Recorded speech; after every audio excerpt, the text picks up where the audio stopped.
¿Qué desafíos enfrenta hoy la economía ecuatoriana? Este país históricamente ha dependido en gran medida de la exportación de los recursos naturales, como el petróleo, que ha sido su principal fuente de ingresos. Sin embargo, en las últimas décadas ha intentado diversificar su economía y reducir su dependencia de las materias primas. En el año 2000 dolarizó su economía, lo que trajo consigo beneficios como desafíos en términos de política monetaria. A lo largo de los años, Ecuador ha enfrentado periodos de inestabilidad, pero ha logrado mantener una estabilidad, lo que causó una solidez democrática. Durante las dos últimas décadas, Ecuador ha atravesado una evolución económica con altibajos. El crecimiento económico de Ecuador ha sido inestable, con tasas que rara vez superaban el 4%. En 2020 el PBI cayó bruscamente un 7% debido a la pandemia, aunque se recuperó en 2021, desde entonces el crecimiento se ha mantenido débil y volátil. Ahora, viendo por el lado de la inflación, a comienzos de siglo esta superaba el 90% anual, pero fue drásticamente controlada tras la dolarización, estabilizándose entre el 0% y el 3% desde 2004 hasta 2025. Esta estabilidad de precios ha sido uno de los mayores logros macroeconómicos del país. Sin embargo, la dolarización ha coexistido con un incremento notable de la deuda externa. En 2009, esta representaba apenas el 11.8% del PBI, pero hacia 2020 superó el 45%. En el mercado laboral, la tasa de desempleo ha mejorado en los últimos años. Pasó de un 11.86% en 2004 a un mínimo histórico de 3.6% a fines de 2024, aunque ha aumentado levemente a 4.7% en abril del 2025. No obstante,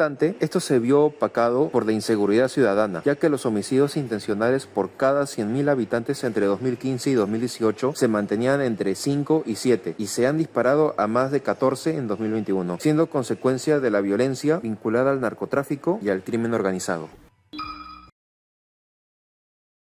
De política monetaria, una medida económica que supuso un punto de inflexión en el país sudamericano fue la dolarización, la cual comenzó el 9 de enero del año 2000 para hacer frente a la alta inflación que rondaba entonces al 100%, y en momentos en que Ecuador registraba además una contracción del PBI de un 7%. Con la adopción del dólar, la inflación cayó drásticamente a niveles de un solo dígito, lo que proporcionó estabilidad a los precios y otorgó una mayor confianza en la economía.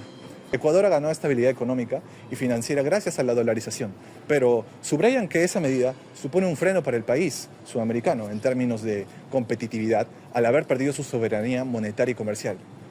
¿Por qué? Bueno, su principal limitación es la pérdida de soberanía monetaria, lo que impide a Ecuador manejar su política cambiaria de tasas de interés y le obliga a depender de la FED. Entonces, nos hacemos la pregunta: ¿la dolarización trajo más beneficios o más perjuicios a Ecuador? Bueno, la dolarización ha proporcionado una estabilidad que ha sido clave para enfrentar crisis inmediatas, pero a largo plazo puede haber frenado la competitividad económica y la capacidad del país para gestionar sus propias políticas económicas ante shocks externos. Por lo tanto, la respuesta depende de cuál sea tu prioridad: la estabilidad a corto plazo o la capacidad de adaptación a largo plazo. Ahora, respecto a la política fiscal, Ecuador ha enfrentado importantes desafíos debido a la coyuntura mundial y nacional. En el primer semestre del 2022, el país implementó varias medidas para amortizar el impacto de la inflación y la crisis económica causada por la pandemia y la guerra en Ucrania.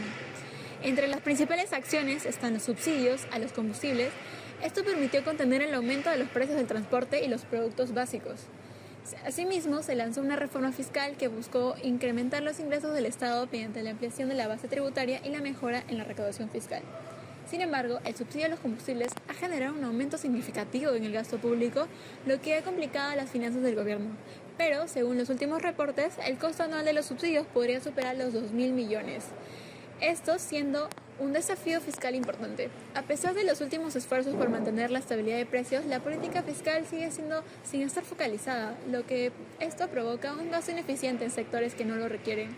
Además, con una deuda pública que supera el 60% del PBI, la presión sobre las finanzas públicas sigue siendo muy alta. En los últimos años, Ecuador ha implementado diversas políticas para reducir el desempleo y mejorar las condiciones del mercado laboral. Desde la década de 2000, la tasa de desempleo ha mostrado una tendencia decreciente, lo que refleja el impacto de medidas como el fomento de la inversión privada, la mejora en infraestructura y el fortalecimiento de sectores estratégicos como la agricultura y el turismo. Además, el gobierno ha impulsado programas de inclusión laboral y capacitaciones para jóvenes y personas en situaciones vulnerables. Esto se puede ver reflejado en la tasa de desempleo en Ecuador, que ha ido disminuyendo progresivamente, pasando de un 9% en 2000 a aproximadamente un 4.5% en 2022, lo que indica una mejora considerable. Ecuador ha enfrentado fluctuaciones en seguridad. Entre 2008 y 2018, la tasa de homicidios disminuyó, reflejando políticas de seguridad efectivas como el aumento de presencia policial. Sin embargo, desde 2018, los homicidios han aumentado significativamente debido al crimen organizado y al narcotráfico. En respuesta a esto, el gobierno ha implementado medidas como el Plan de Seguridad Integral y el despliegue de militares en zonas de alta criminalidad. Pero, como podemos ver en los últimos resultados, la violencia sigue siendo un desafío para la estabilidad del país, por lo que es crucial mejorar la prevención del crimen. Ecuador ha utilizado su política exterior para reducir la deuda externa en relación al PBI, especialmente después del 2020. Entre 2000 y 2013, la deuda cayó significativamente gracias a la diversificación de socios comerciales y acuerdos con países como China y Estados Unidos. Sin embargo, desde 2013 la deuda aumentó debido a la caída de los precios del petróleo y la necesidad de financiarse estructuralmente. En 2020, Ecuador adoptó medidas para reducir la deuda externa en relación al PIB. El gobierno renegoció deudas con organizaciones internacionales y aprovechó acuerdos bilaterales para obtener mejores condiciones de pago, como plazos más largos y tasas de interés más bajas. Estas acciones, junto con un enfoque en la gestión eficiente de los recursos y el control de gasto público, permitieron que la deuda externa en relación al PIB cayera un promedio del 3% en esos años. Las políticas exteriores también ayudaron a fortalecer la confianza en la economía ecuatoriana y a mejorar la estabilidad fiscal del país. Para finalizar, Ecuador ha dado los pasos más importantes hacia la estabilidad económica, logrando avances notables en áreas clave como la política fiscal, el empleo y la reducción de la deuda externa. Aunque aún enfrenta desafíos como la seguridad y la competitividad derivada de la dolarización, las políticas implementadas en los últimos años han fortalecido la economía y mejorado la calidad de vida de muchos ciudadanos, con una estrategia fiscal más eficiente y un enfoque para continuar su camino hacia un desarrollo más inclusivo y sostenible, aprovechando así las fortalezas y aprendiendo de los retos que ha enfrentado. Si bien aún queda un trabajo más por hacer, las estrategias adoptadas brindan una base sólida para seguir construyendo, y esto sugiere un camino de oportunidades hacia una mayor consolidación económica y social en los próximos años. Gracias.